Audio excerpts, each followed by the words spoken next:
Om Swastiastu, nama saya adalah Made Sucipta, saya lahir di kota Singaraja, tepatnya di Desa Sangsit pada tanggal 14 November tahun 1974. Untuk pendidikan formal saya sejak TK sampai dengan SMA saya tempuh di kota kelahiran saya di kota Singaraja. Sedangkan untuk pendidikan sarjana dan magister saya tempuh di Institut Teknologi 10 November Surabaya, masing-masing dalam bidang konversi energi dan teknologi energi. Untuk pendidikan program doktor saya tempuh di Shibaura Institute of Technology Jepang dalam bidang Regional Environment System. Sedangkan untuk program profesi insinyur saya tempuh di program Pascasarjana Universitas Udayana. Jadi untuk menambah wawasan dan pengetahuan saya juga berkesempatan untuk mendapatkan short course tentang renewable energy di Griffith University Australia. Kemudian saya juga punya kesempatan untuk menjadi visiting lecturer di Shibaura Institute of Technology dan Waseda University di Jepang.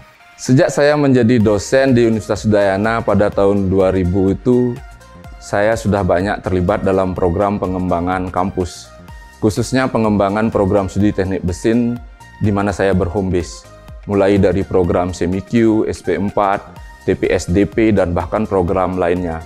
Bahkan melalui program TPSDP itu, saya ditunjuk atau ditugaskan untuk menempuh pendidikan S3 di Shibaura Institute of Technology di Jepang. Setelah tamat, saya kembali ke Indonesia.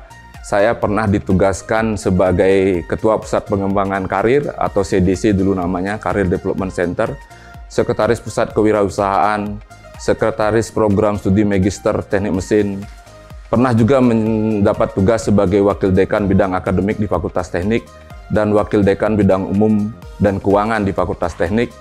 Dan saat ini saya masih aktif sebagai Ketua Senat Fakultas Teknik. Jadi kalau dilihat dari pengalaman saya mengabdi kepada Universitas Udayana, komitmen saya untuk pengembangan atau kemajuan Universitas Udayana tentu akan terus berlanjut. Di bidang akademik misalkan, saya akan terus melakukan riset-riset sesuai dengan bidang ilmu saya. Dan untuk menambah kualitas atau kuantitas dari penelitian yang saya lakukan, saya sudah melakukan kolaborasi dengan institusi di dalam negeri maupun di luar negeri. Saya pernah melakukan kolaborasi dengan Universitas Padjadjaran, Universitas Indonesia. Yang di luar negeri, saya juga berkolaborasi riset dengan profesor yang ada di Shibaura Institute of Technology Jepang. Dan saat ini saya juga merintis kerjasama antara Universitas Udayana, Universitas Indonesia, dan Tohoku University di Jepang. Nah, apa yang menjadi hasil riset saya itu juga sudah saya implementasikan dalam pengajaran, kemudian melalui program pengabdian masyarakat, hilirisasi dari riset-riset yang saya lakukan, seperti yang sudah saya sampaikan tadi, melalui pengolahan biogas, kemudian pemenuhan kebutuhan air bersih, melalui riset-riset saya di bidang fluida. Nah, itu tentu sudah pasti akan membantu masyarakat dalam meningkatkan kesejahteraannya. Dari mulai saya menjadi dosen sejak tahun 2000, saya banyak melakukan riset tentang teknologi konversi energi dan material untuk energi. Sampai saya dikukuhkan menjadi guru besar dalam bidang termofluida, sistem energi, dan material.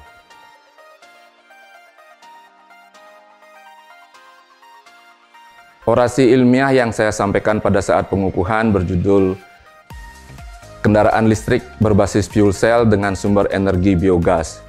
Jadi tidak seperti kendaraan listrik berbasis baterai, di mana kalau baterai ini habis terpakai, maka dia harus diisi ulang atau di-recharging, dan itu memerlukan waktu yang relatif lama. Di samping itu, kapasitas baterai pada saat ini itu masih terbatas, sehingga jarak tempuh kendaraan juga semakin terbatas.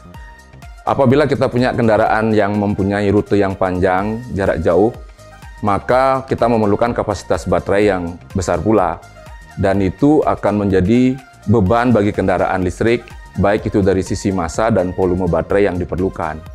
Nah, berbeda dengan teknologi kendaraan listrik yang berbasis fuel cell, maka kendaraan bisa terus bergerak asalkan suplai bahan bakar ke fuel cell terus juga berjalan. Dalam hal ini, fuel cell itu memerlukan hidrogen sebagai bahan bakar. Nah, bagaimana kita mendapatkan hidrogen? itu infrastruktur yang bisa dikembangkan itu sebenarnya hampir sama dengan infrastruktur stasiun pengisian bahan bakar yang ada sekarang yang menyediakan Pertamax, Pertalite, dan bahan bakar jenis lainnya. Dari mana kita mendapatkan hidrogen? Salah satu yang sumber energi yang bisa gunakan itu adalah dari biogas.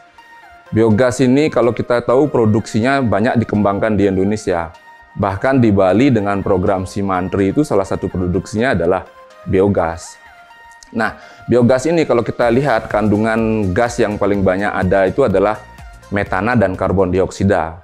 Dengan berbagai proses pemurnian, kita bisa meningkatkan konsentrasi metana, jadi konsentrasi metana yang lebih murni. Dan ini akan menyerupai konsentrasi metana pada gas alam. Ada beberapa teknologi untuk mengkonversi metana ini yang disebut dengan reforming process. Ya, ada dua tipe reforming process, dry reforming dan wet reforming. Nah, kedua proses ini akan mampu menghasilkan hidrogen. Nah, hidrogen inilah yang akan digunakan sebagai bahan bakar pada kendaraan listrik berbasis fuel cell tersebut.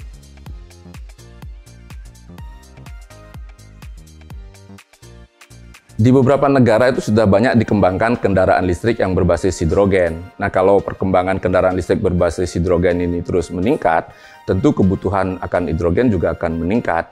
Nah, selain dari pengolahan biogas tadi, sebenarnya hidrogen ini bisa dikembangkan atau bisa dihasilkan juga dari elektrolisis air atau proses gasifikasi pada biomasa.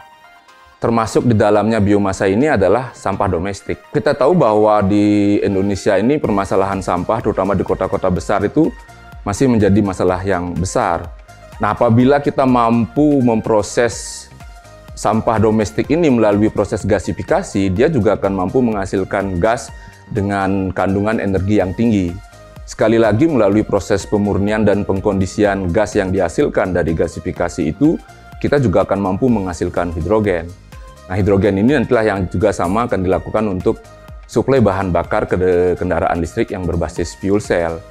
Jadi kalau kita lihat bahwa selain kita bisa mengembangkan kendaraan listrik yang berbasis fuel cell, yang dalam hari ini kita memanfaatkan energi baru dan terbarukan, tentu dia akan merupakan teknologi yang ramah lingkungan. Di samping itu, bahwa dengan memanfaatkan limbah sampah tadi, ini juga akan membantu menyelesaikan masalah sampah yang ada di masyarakat di kota-kota besar, seperti yang tadi saya uraikan.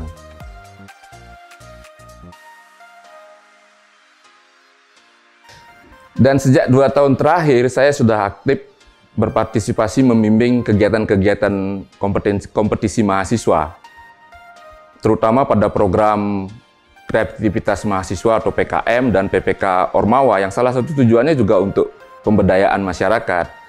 Jadi komitmen saya untuk mengembangkan ilmu yang berguna bagi Universitas Udayana dan masyarakat pada umumnya sudah saya mulai dan terus akan saya kerjakan setelah saya menjadi profesor ini. Saya kira demikian profil singkat saya, dan pada kesempatan ini saya juga membuka peluang kepada siapa saja yang berminat untuk berkolaborasi atau bekerjasama riset dengan saya, terutama pada bidang termofluida, sistem energi dan material.